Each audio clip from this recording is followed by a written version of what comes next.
In today's video, I'm going to walk you through how in 2024, I'm buying a house for just $25,000. I'm going to show you where we found it, what list it was on, what mail piece we used, so you can simply copy and paste what's working for me right now. Let's dive right in.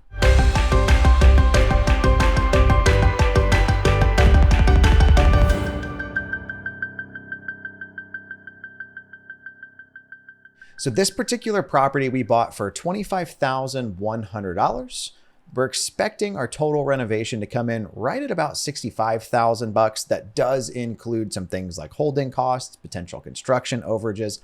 One thing I do want to note that I don't typically hear like real estate influencers talk about is the ratio of purchase price versus repairs.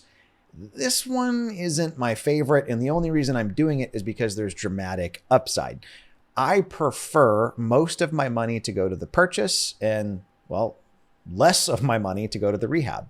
This breaks that rule. I'm buying the place for only $25,100, but I'm putting $65K into it.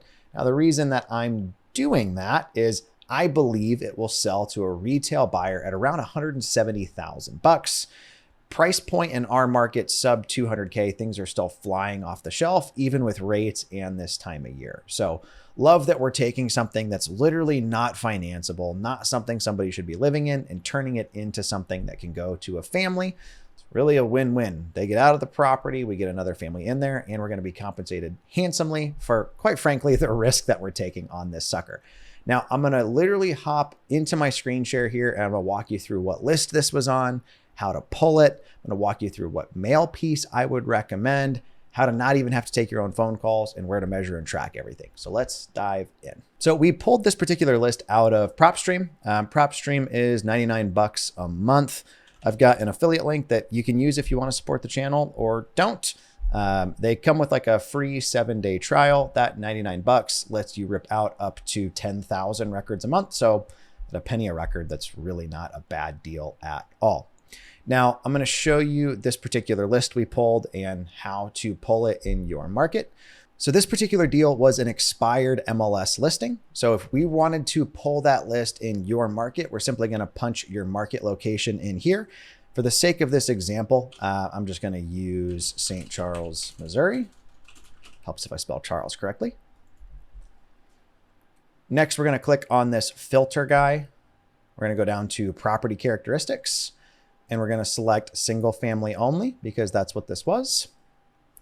We're going to go down to MLS status and we're going to do not currently on the market, and we're going to do failed. Now, a lot of folks will be like, well, do I want to put date range, things of that nature on it? You can, if you want to get more specific with it. I'm just telling you how I found this particular deal was literally just that. We can see that's a relatively small list in this market. It's 952 records, and that's before we add in equity. So I'm always adding in an equity filter of 35 to 100%. What that means is effectively they've got 35 to, they either own the property free and clear or their loan is only up to like 65% of what the property's worth. The reason that's important is I need them to be able to afford to sell the property to me at a price that I can buy it and still turn a profit. Now, a lot of my sellers are either right at the 35% or they own it free and clear. I would be hesitant to raise that to like 50%, trying to make the list smaller, because you're going to cut out all of those folks that can like just barely afford to do business with you, get out of the property, walk with some cash, where it's a good deal for everybody. So that's got us down to literally just 777 records. All I would do in order to pull this list is check that box, go add to list, create whatever I want to call it. So I'd probably call this guy, St. Charles, Missouri. I'm going to call it YouTube video for this one and click save. Yes, I just wasted, what is that? Like 70 cents for you guys, something like that. So that's how important you are to me. Give this a second to save. We're going to then go over into my properties here. I'm going to click search, YouTube. Oh, sorry. Marketing list, search YouTube, and St. Charles, Missouri, YouTube video. There she is. So I would simply check this box here to get all 777 of them and smash export. I'm not going to pay for the export because I'm not going to use this list, but that's how I would rip that data out. Now what we're going to do is we have our mailing list of prospects. We need to send them a piece of mail and see if they want to sell. I'm a big fan personally of our Americana sequence. This particular deal, because I'm an open book, came off of something that we had custom designed. One of these guys for our company, for our market. If you have an established brand and you're not rocking custom materials, I think you're totally missing the boat. You want the piece of mail somebody gets to match your website and the whole experience they're going to have dealing with you. We can even do things like local imagery so they know that you're somebody who's local in town. So this came off of one of those postcards. If you don't have a brand though, I'm going to show you what I would use for these. I personally try to mirror the imagery with what I think that person likely has going on or what they're thinking or feeling. So for instance, with a senior list, I'm probably not going to hit them with the sell your house fast. In my experience, most of our seniors have to figure out like, where am I going to go? How am I going to move all my stuff? They don't want to move fast. That's actually one of their objections to even selling to guys like you and I, or gals like you and not me.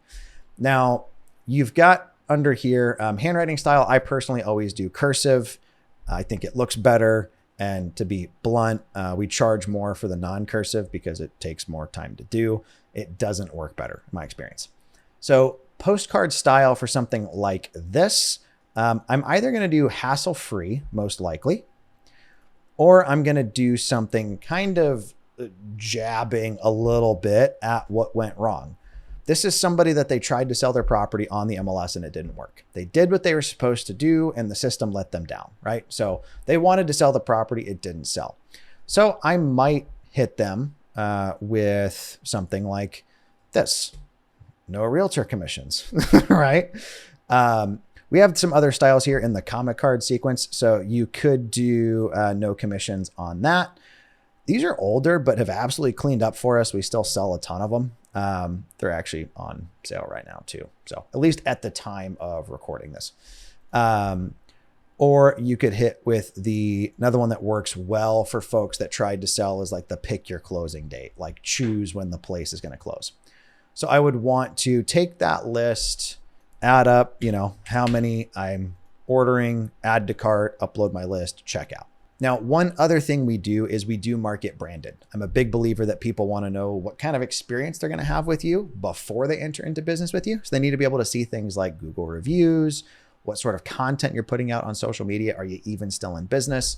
We use Carrot sites. They do template websites for real estate investors that kind of look like this, that are super easy to set up and they are high converting. I've been a Carrot user since all the way back in 2016.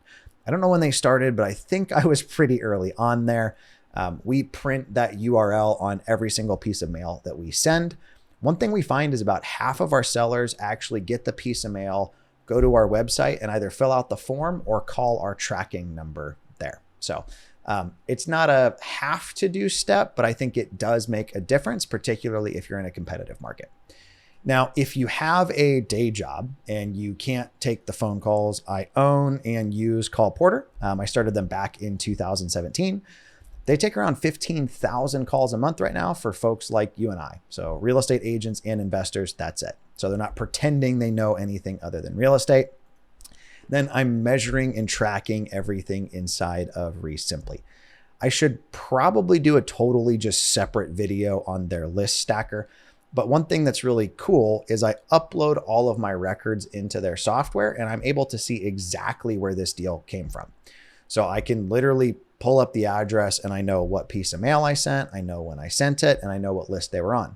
The reason that tracking like that is important is so that I can do more of what works. Often real estate investors will do the same thing they've done, not pivot to, well, what's actually converting right now. So for instance, one pivot we just made in the market we landed this deal in, which I'm intentionally not telling you because I'm not trying to create more competition for myself. We got 3 deals from the same zip code, but that zip code wasn't a focal point of our mailing. So when we doubled down on just that zip code, we found over 2,000 records we'd never hit before. We got 3 deals out of 1 zip code. Why would I not focus there? Thank you guys for taking the time to watch today's video. Hopefully you enjoy these like what's working right now case studies. I have a fun time putting them out, and it's neat to hear back from you guys like, hey, I tried it, it worked, I got this deal. If you guys have any questions at all, that's the whole reason I'm on YouTube. So don't hesitate to drop any questions, comments, or concerns on the video down below. I personally read and respond to all of those. If I can help you, I simply want to be a small part of your journey. Be sure to like and subscribe if you haven't already. And if you feel like telling a friend, I'd appreciate it. Talk to you guys next time.